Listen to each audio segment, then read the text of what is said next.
Je voulais faire plus, je voulais justement partager mon savoir. Et là, à cette époque-là, je me suis toujours dit, effectivement, j'arriverai un jour à être formateur.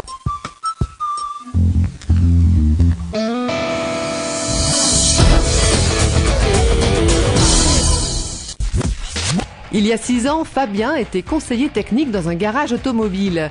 Son quotidien, réparer les véhicules des clients bien sûr, mais aussi former les jeunes mécaniciens de l'entreprise. Ceux qui sont intéressés, c'est très intéressant de les former. Voilà, c'est une des 4, une des 4 touches. C'est représenté comme ça, tu vois. Cette feuille-là, c'est les 4. Après, tu as les 2 dernières, celle-là, tu t'en occupes pas. Aujourd'hui, Fabien a confirmé sa vocation. Il est formateur pour apprentis à temps plein. Parce que pour lui, transmettre ses connaissances, c'est vraiment ce qu'il préfère.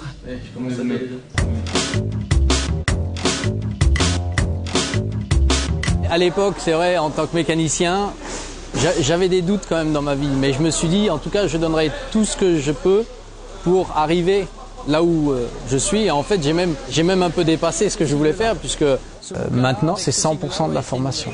Et c'est parti. On est où sur celle-là ?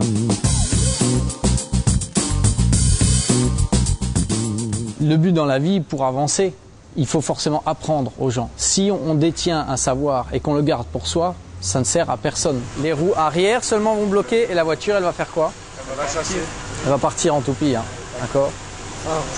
Donc ça, vous regardez votre correcteur, vous m'indiquez s'il agit. C'est vrai que le plus grand plaisir, la plus grande satisfaction dans le métier, c'est d'avoir, on le voit au regard du jeune, il comprend pas bien le système, on commence à lui expliquer au fur et à mesure, il a une sorte de lumière dans le regard qui s'éclaire et puis on l'a formé, c'est le principal.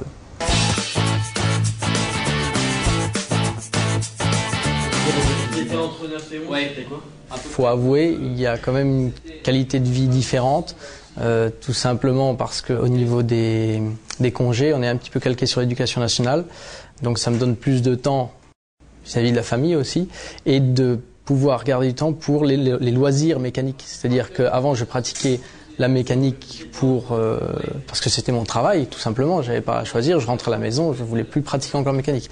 Maintenant, je pratique la mécanique par loisir. Donc, je restaure des anciens véhicules ou.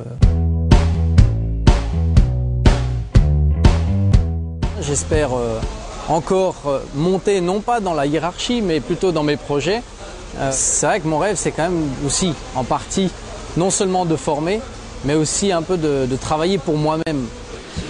Quand on travaille pour un patron, entre guillemets, ou pour un directeur, ou pour un centre de formation, on travaille pour les jeunes, c'est superbe. Mais j'aimerais allier les deux, c'est-à-dire travailler pour moi-même et former, apprendre en tout cas quelque chose à d'autres personnes, que ce soit des jeunes ou des moins jeunes. Donc mes projets futurs, je vais y arriver, j'en suis sûr, mais quand, ça, il faudrait y mettre les moyens.